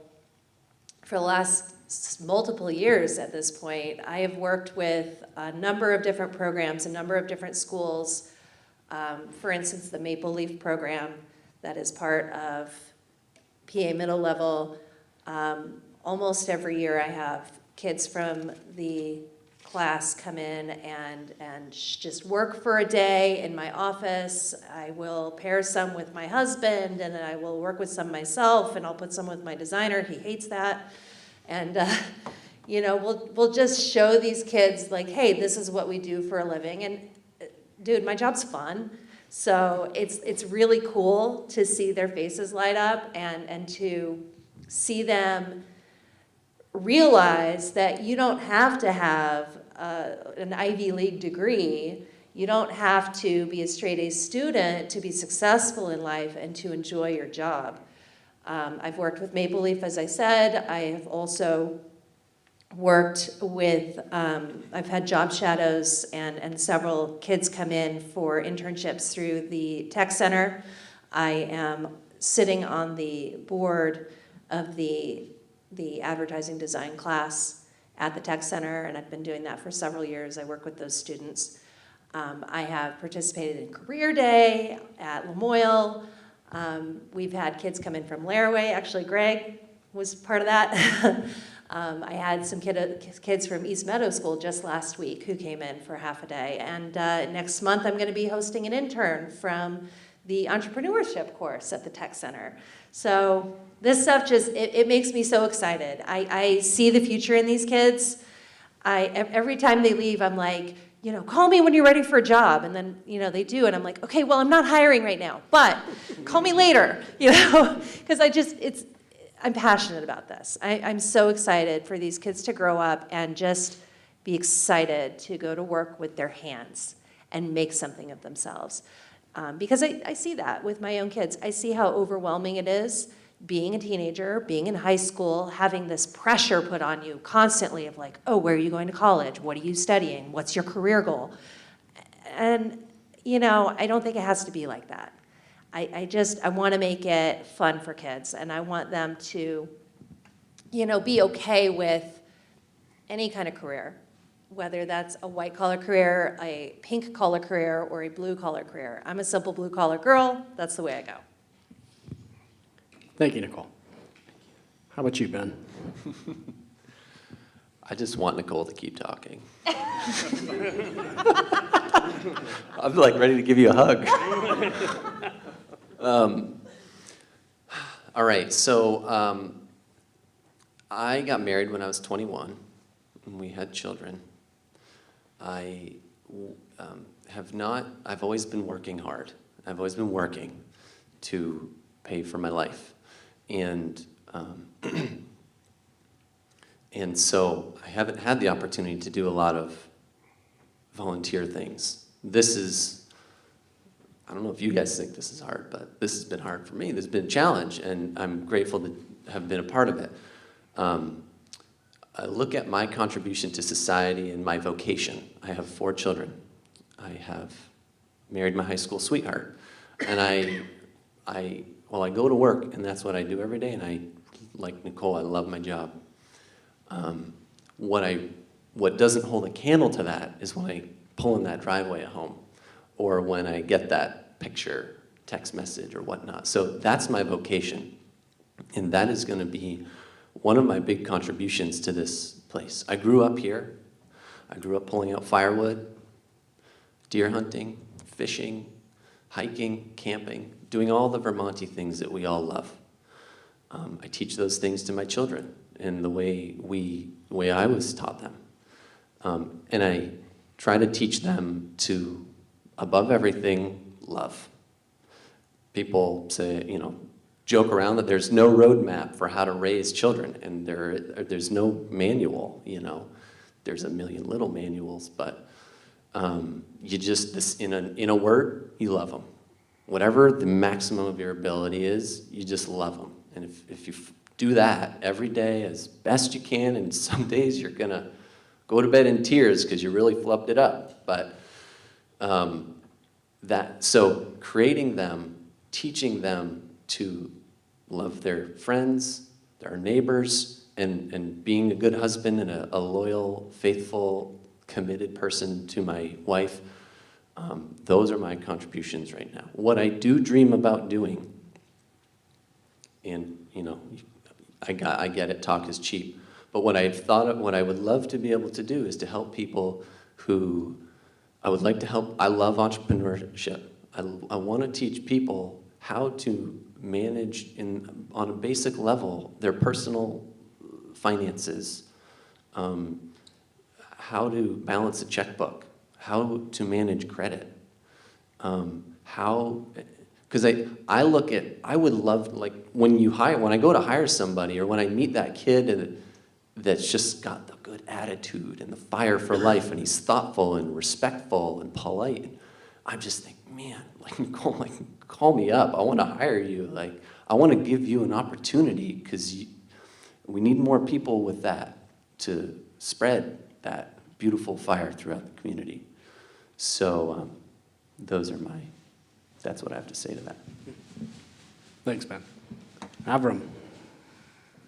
In terms of my involvement, connections with the community, one thing I'll start with is I have over the years ended up serving on a whole bunch of boards of nonprofit and community organizations. You can go to my website, avrampatt.com, where I have the whole list. But I'll just mention a few. The most recent one, I served as president of the board of Salvation Farms until just about a year ago. One of the most rewarding organizations that I have ever worked with. I have been on the board previously of the Vermont Food Bank and a whole bunch of other organizations that do different kinds of good work in Vermont in the communities. But what I will get to, and what really affected me at a relatively early age and taught me a whole lot, was when I was living not in Worcester, but in another small town in Washington County. I was 32, 33 years old. I was asked by the outgoing long-term chair of the select board if I might consider running for what would be an open seat on the board, and I did, and I got elected. And it's a three-person board, and I was the new person, the young person. There were two old-time folks on the board. And a year later, after town meeting, at our reorganization meeting, they apparently had conspired between the two of them to elect me chair of the board. I think they were in violation of the open meeting law in their, I just sort of got nominated, and I didn't know what was happening, and there I was, and they were both grinning at me. But what I learned from that experience was, in a small community, to have the respect to listen and pay attention to what everybody called me about or stopped me in the store about, whether I thought they had a point or not, to show that respect, to get back to people. I still do that as a legislator. I'm dealing with two constituents now who have issues about one about paving Route 12 in Worcester, which is happening right now, and another about a small and unique kind of startup business that is having regulatory problems with the state of Vermont because it doesn't fit the regulations.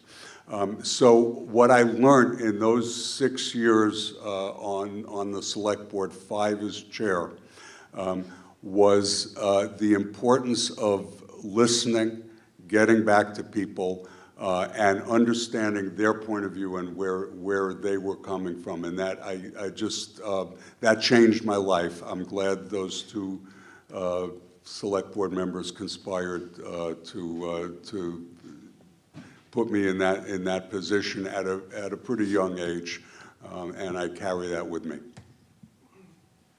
Thank you, Avram. When I did the audience check, it's taken us 25 minutes to get through those 2 questions. So I'm going to leave it up to the candidates. We can either have that one more question from the audience, or we can do the thing where you guys ask each other questions again. And yeah, there'll definitely be closing statements. Yeah. That's one for audience. All right. Audience it is. It was you in the front row. And then, yes, and then you'll have closing statements here. We're not going to stay till 10 o'clock at night, I don't think. So I'd like to ask a question that's a little bit like the opposite of what Julia just asked, in the sense that you all have successful professional, personal, volunteerism lives and all that, and you've stepped up and kind of put yourself out there to, run for office and try to do some good. And I'm wondering if during this particular campaign, as you've gone out to meet people who you might never have seen before in your life, have you learned anything that's caused you maybe to rethink some of your assumptions? And if so, can you be specific about what that is and how that kind of contact has kind of changed you, or if you've learned anything from it? Yeah. Okay. Avram, you have the mic. You can go ahead. Wow, but learn, yeah, no, I mean, I have campaigned for office a few times, and some people who I run into, whether it's at their, at their home, at their door, or anywhere else, don't have a lot to say, thank you very much, or less than that sometimes, excuse me. But sometimes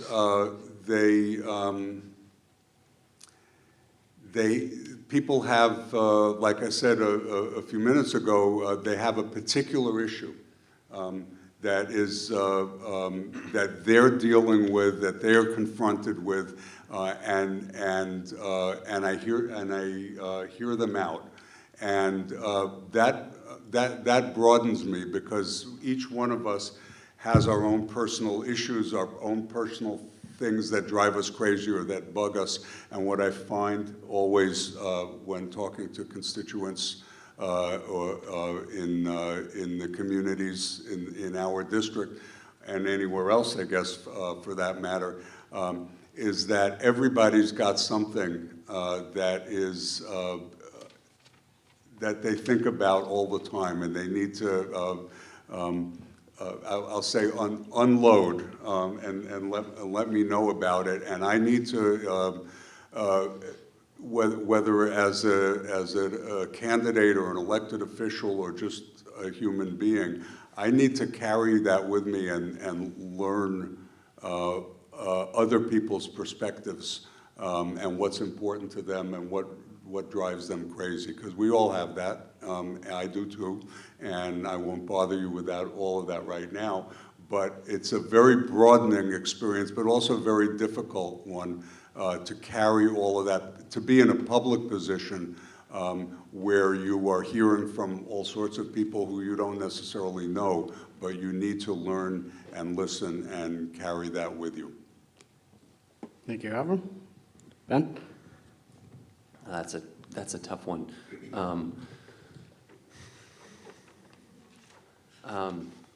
I guess what comes to mind is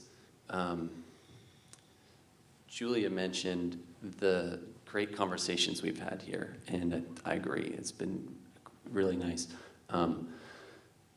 We're all, I think we all want this, a lot of 99% of the same things out of life, right? We just have different ideas on how to get those things. And Vermont is tips in a certain direction.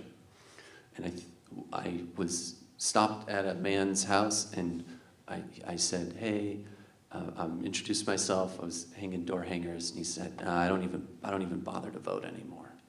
I said, geez, why? You know, and I naturally, with all the time that we're putting into this, thought, ooh, come on. And he just said, what difference does my vote make? Why?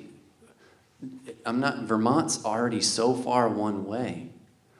And I guess I would just appeal to the human element of people here, because that's what I felt when I encountered that, was that it was kind of like a feeling of frustration and loss of hope in the system. And we can't have that happen. You know, we need to have balance.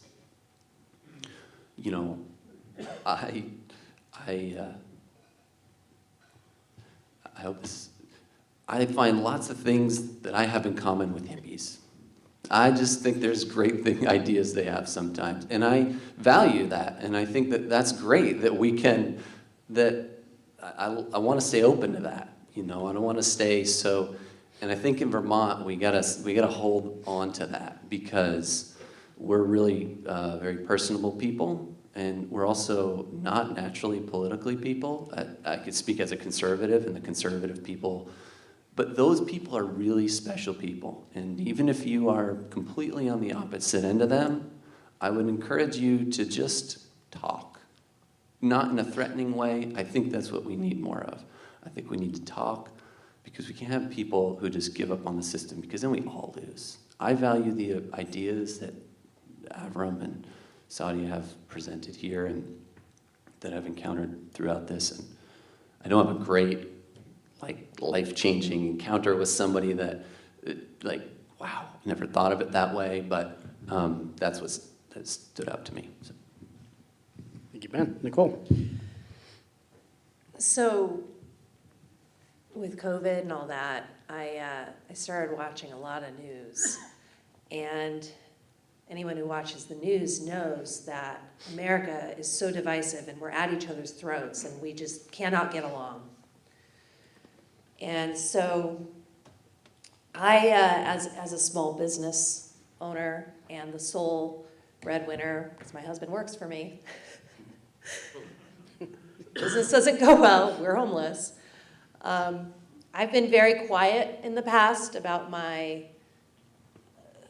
political leanings. I am a Republican, which is the minority party in Vermont. I'm also a Libertarian, which is a really, really minority party in Vermont.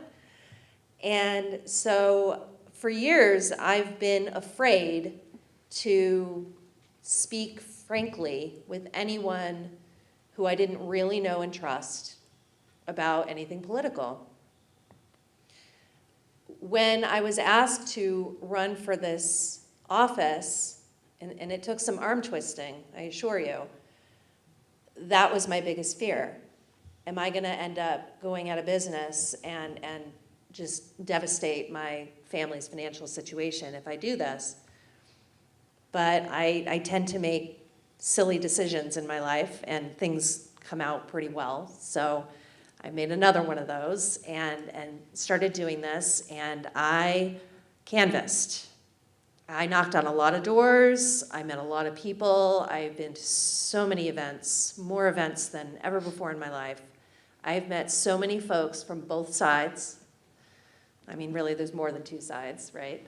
Every side. And I have to say, aside from a very rare couple of exceptions where folks just said, I don't want to talk to you, everybody's been great. People are willing to hear me out. They ask my opinions, they tell me their opinions, I listen, we converse. Everybody just gets along. And the conversation might end with, well, I'm not going to vote for you. And I say, all right, well, thanks for listening. I appreciate it. It's not always, roses and unicorns, but I've been pleasantly surprised by how human everybody is. So, spoiler alert, the news is getting it wrong. Thank you. It's Saudia. Oh my goodness. Okay, good question. And so I'm going to lead with, I didn't really have any assumptions because I try to live my life unassumably, right?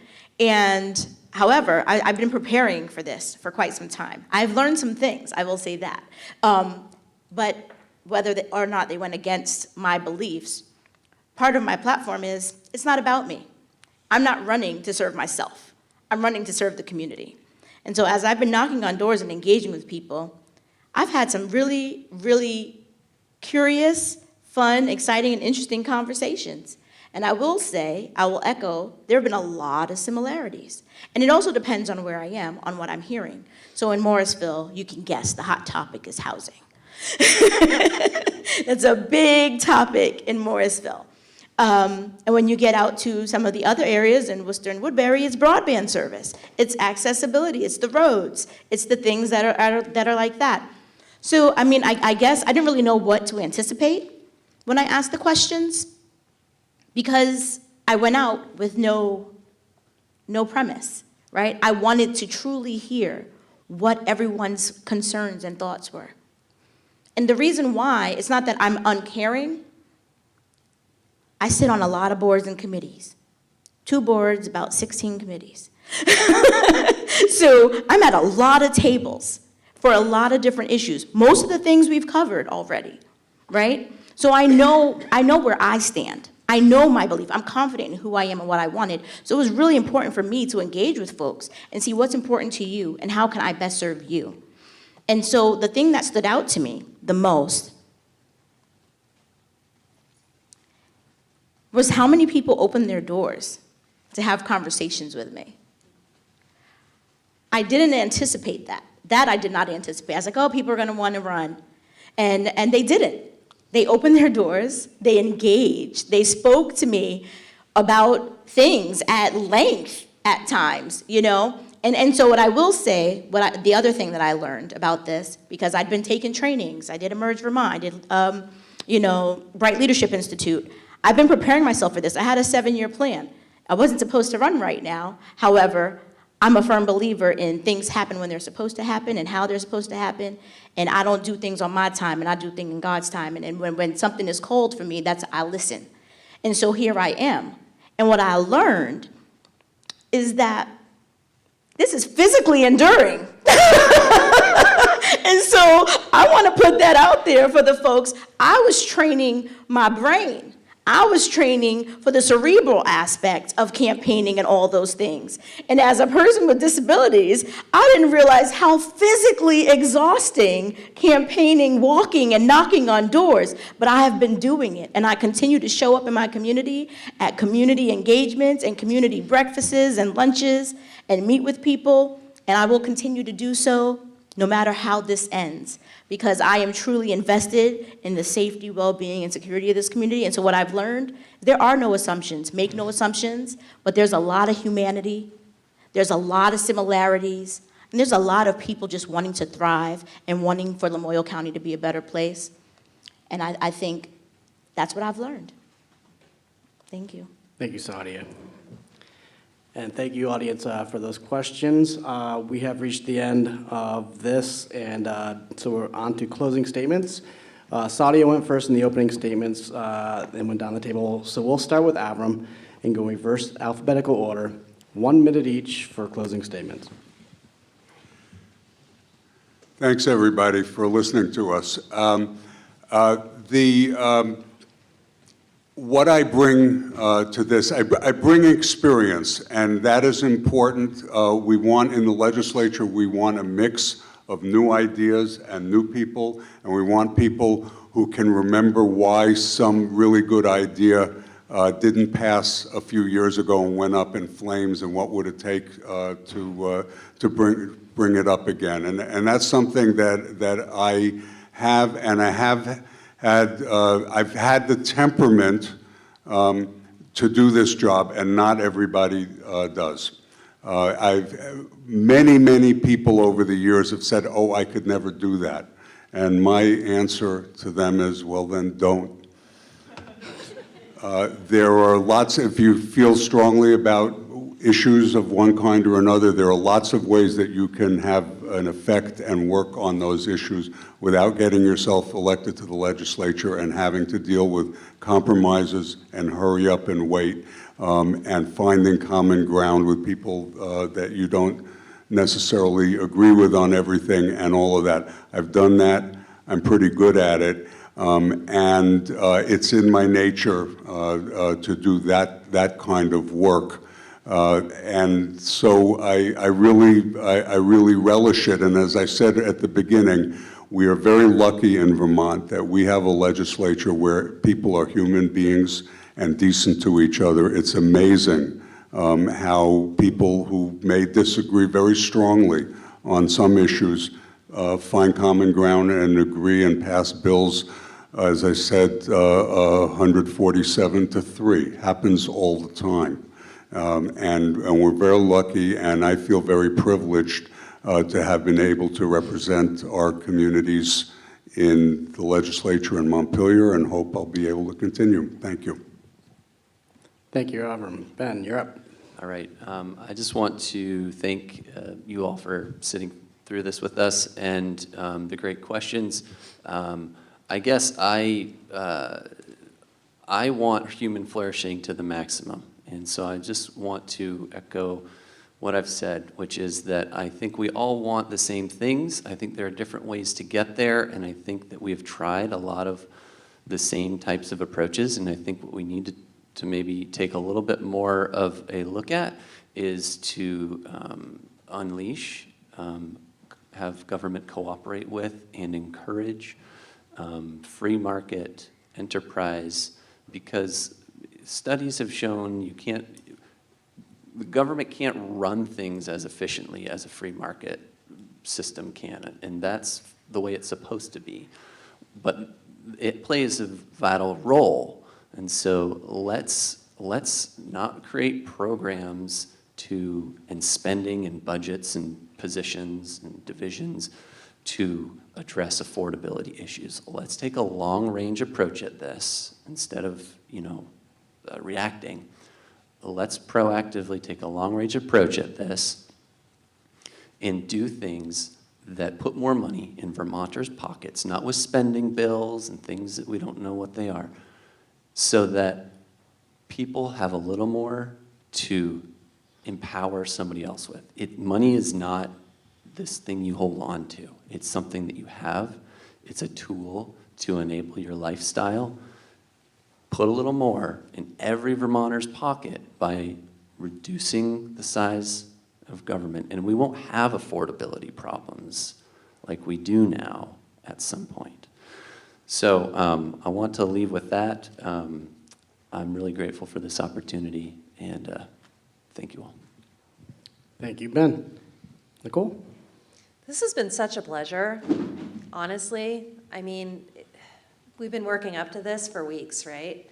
Well, you guys haven't, we have.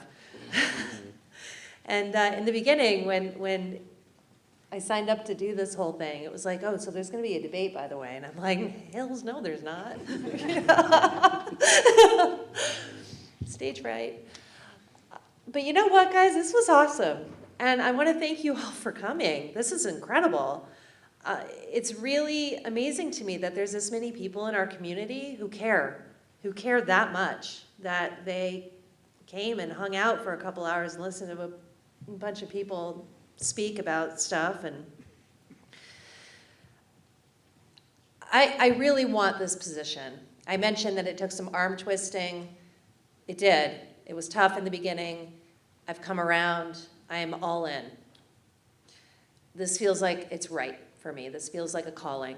And I do think that I am an excellent choice. I don't have these overwhelming convictions where, you know, I have to get in there and make things a certain way that I approve of. As long as everyone's happy living their lives and can pay their bills, everyone's safe, I'm happy. That's my goal. How we get there, as long as it's not hurting anybody, I'm all in. So with that in mind, please consider voting for me on or before Election Day. Thank you. Thank you, Nichole. And Saudia, take us home. All right, thank you. Y'all been so patient. We went a little bit over, but that's okay. I'll keep it brief. So yeah, I just want to close with, I've been in Vermont for more than half my life. That's almost 30 years. I'm not going to tell you how long it is. You do the math. But I will say, this is home. It's been home for going on 30 years. I've been so deeply committed to the people in this community. I'm so glad that I chose to interview Dave Yakavoni for my homework assignment and during Emerge, because now I am sitting here. It's so important that we have people who serve us, who listen to us, who understand the needs in complex ways, in various ways, and understand that people are not a monolith. My experiences are not your experiences are not mine, and your neighbors' experiences are not theirs. However, we have to find creative ways to work collaboratively with others to meet the needs of the masses. I'm so grateful for this journey, not only because it's been a wonderful experience connecting with community members, but because I'm ready for this next venture. I'm ready to serve you all. And people often ask, I do have children, which I mentioned in the beginning. I don't bring them up frequently because I don't politicize my children, and they have their own lives, and I allow them to choose where they engage. But I will say this, with all the youth that I engage with, my children and those in the community, I tell them two things. Be good people, make good choices. That's all you have control over. So I encourage all of you to go out and vote. Please check your voter registration status. If you're not, you can go to my website and register to vote, or the town clerk's office. So I encourage you to do that, and you can find me. I'm accessible. I answer your calls. LamontForVermont.com, LamontForVermont@gmail.com is my email. Reach out. Let me know what's important to you. I want to hear from you. I'm looking forward to serving you. So let me know, how can I best serve you? Thank you so much for your time. Thank you, Saudia. Can we have it, give it up for the four candidates for the Lamoille-Washington House District, folks. Thank you.